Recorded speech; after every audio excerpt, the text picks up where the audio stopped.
দামি নাই, ঠিক কিনা কথা বলো, হাত ধরে বলো ঠিক কিনা বলো। আমরা বেয়াদবকে প্রশ্রয় দেব না, আমরা ভণ্ডকে প্রশ্রয় দেব না। সেটাই হোক আউল বাউল ফাউল, কেউ যদি আল্লাহর শানে বেয়াদবি করে, নবীর শানে বেয়াদবি করে, কেউ যদি বাউল হয়ে বেয়াদবি করে তার বিরুদ্ধেও কথা বলবো। আবার কেউ যদি বড় বড় ডিগ্রি নিয়ে বেয়াদবি করে তার বিরুদ্ধেও কথা বলতে হবে, ঠিক কিনা কথা বলো, হাত ধরে বলো ঠিক কিনা বলো।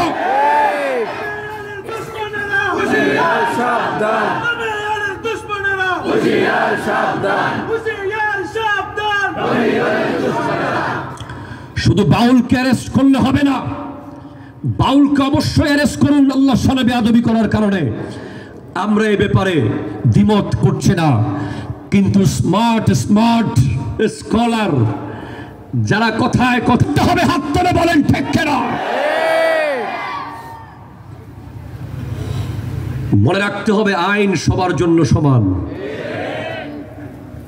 আমি জয়নুল আবেদিনের মুখ দিয়ে যদি কোনোদিন আমার নবীর শানে এক শব্দ বেয়াদবি বের হয়, আমি যদি সাথে সাথে তওবা না করি, আমাকেও বয়কট করতে হবে,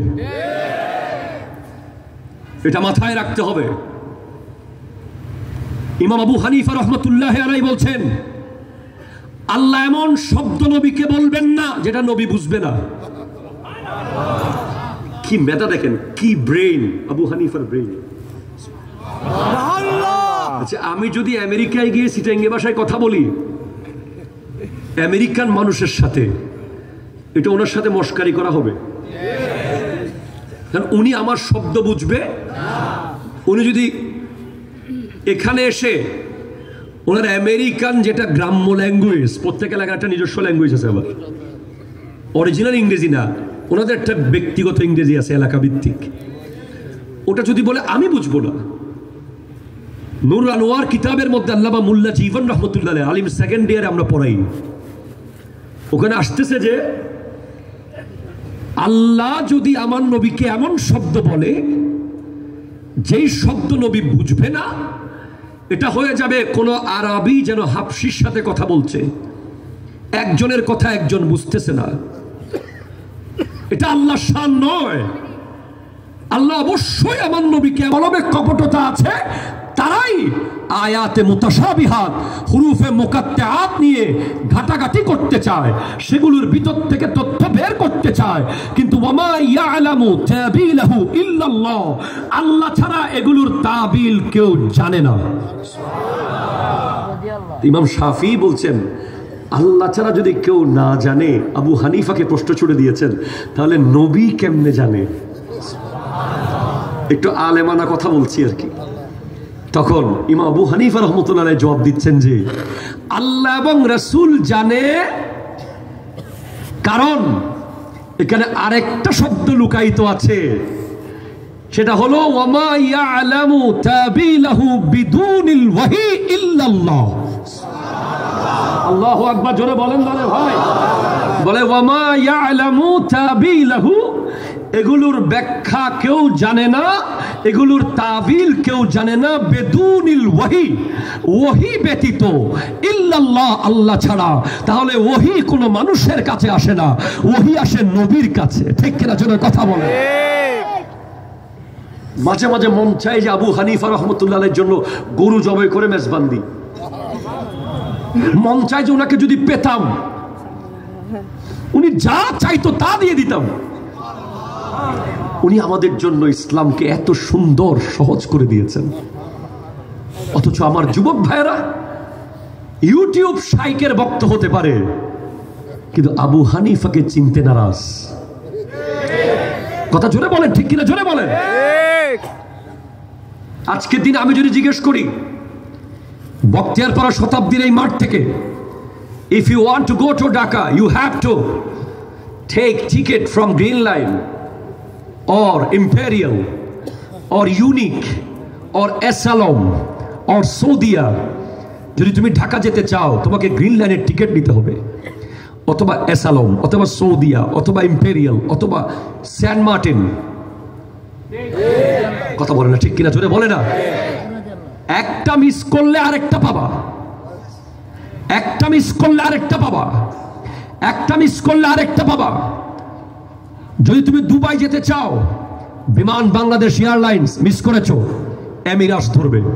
এমিরাটস মিস করেছো, এয়ার আরাবিয়া ধরবে। আর যদি তুমি জান্নাতে যেতে চাও, there is only one vehicle। জান্নাতে যেতে চাইলে একটা ছুটে গেলে আরেকটা নাই, একটা ছুটে গেলে আরেকটা নাই। জান্নাতের রাস্তায় একটাই গাড়ি আছে, যেই গাড়ির নাম হলো আহলে সুন্নাত ওয়াল জামাত। হাত তুলে বলেন ঠিক কিনা? আল্লাহু আকবার, জোরে বলেন। আল্লাহু আকবার। একটাই গাড়ি আছে, আহলে সুন্নাত ওয়াল জামাত, আহলে সুন্নাত ওয়াল জামাত। এই গাড়ি যদি মিস হয়ে যায়, আর কোন গাড়ি নাই। আপনাকে মনে রাখতে হবে, সরে বেঁধে আহলে সুন্নাতের গাড়িতে তুলে ফেলবে, ঠিক কিনা? জন্য কথা বলুন। আহলে সুন্নাত ওয়াল জামাত, আহলে হাদিস কোন গাড়ি নাই। কথা জোরে কয় না, ঠিক কিনা? জোরে বলে না। আহলে হাদিস নামের কোন গাড়ি রোডে নাই। গাড়ি একটাই, আহলে সুন্নাত। জোরে বলেন সুবহানাল্লাহ। আমি যাব। তাহলে আপনি কি বুঝলেন? যার কাছে ওহী আসে, উনি ব্যতীত এগুলোর তাবিল আর কেউ জানে না, একমাত্র আল্লাহ জানে। ইমাম আবু হানিফা বলছেন, ওহী কার কাছে আসে? ওহী আমার নবীর কাছে আসে। আজকের দিনে আপনি দেখেন, এই নবীর মুহাব্বত থেকে, এই নবীর প্রেম থেকে, এই নবীর ভালোবাসা থেকে এই প্রজন্মকে দূরে নেওয়ার জন্য প্রতিদিন মিলিয়ন মিলিয়ন মিলিয়ন মিলিয়ন ডলারের প্রজেক্ট ইহুদি নাসারারা মাঠে ছাড়তেছে। আমি যদি এখন এখান থেকে একজন যুবককে দাঁড় করাই, তাকে যদি বলি যে তুমি বলিউডের একজন বিশ্ববিখ্যাত সিঙ্গারের নাচ গান শোনাও, সে চট করে গেয়ে দিতে পারবে। তাকে যদি বলি কোক স্টুডিও থেকে একটা গান গাও, সে গেয়ে দিতে পারবে। তাকে যদি বলি আমি আলা হযরতের একটা নাদ গাও, it's very important message today, you have to cut it। যদি বলি যে তুমি ব্রাজিলের 3 জন প্লেয়ারের নাম বলো, সে বলে দেবে। যদি বলি আর্জেন্টিনার 2 জন প্লেয়ারের নাম বলো, সে বলে দেবে। যদি বলি জান্নাতের সুসংবাদ প্রাপ্ত 10 জন সাহাবার নাম বলো, পারবে না। যদি বলি ইংরেজি 12 মাসের নাম বলো, সে বলে দেবে। যদি বলি আরবি 12 মাসের নাম বলো, সে পারবে না। এটা তার দোষ নয়, সে বিশাল প্ল্যানের শিকার। এই প্রজন্ম ভয়ঙ্কর এক জালের মধ্যে আটকাচ্ছে প্রতিদিন। অথচ আপনি কি জানেন, আলা হযরত ইমাম আহমদ রেজা খান ফাজিলে বেরলভী রহমতুল্লাহ আলাইহি, যিনি মুহাদ্দিস, মুফাসসির, মুফতি, যিনি হাজার হাজার কিতাব লিখেছেন, আমার নবীর দিদার, সরাসরি দিদার। উনি কোরআনের ব্যাখ্যা লিখেছেন, উনি হাদিসের ব্যাখ্যা লিখেছেন, উনি ফতোয়ার কিতাব লিখেছেন, উনি উসুল লিখেছেন, উনি বালাগাত লিখেছেন, উনি মান্তিক লিখেছেন। ওনার কোন কিতাব লেখার পরে উনি সরাসরি নবীর দিদার পেয়েছেন এমন কোন তথ্য আমরা পাই না। যে মাত্র উনি নবীর রওজার সামনে গিয়ে নাত রাসূল লিখতে শুরু করে দিলেন, ও সুহে লাল আজার ফিরতে হ্যাঁ তেরে দিন এ বাহার ফিরতে হ্যাঁ, কোই क्यों पूछे तेरी बात रजा तुझसे कुत्ते हजार पिटते हैं। নবীজির নাত গাওয়ার সাথে সাথে নবী রওজা থেকে দিদার দিয়ে দিয়েছেন। আল্লাহু আকবার,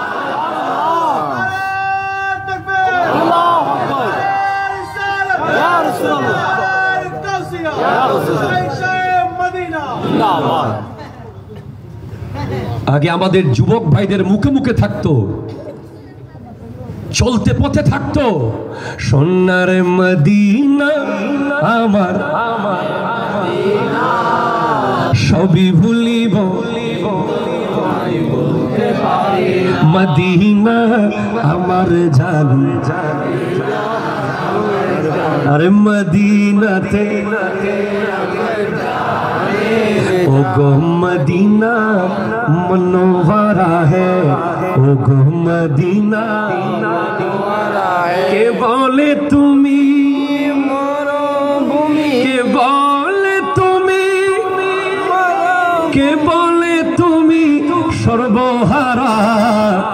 গো মদিনা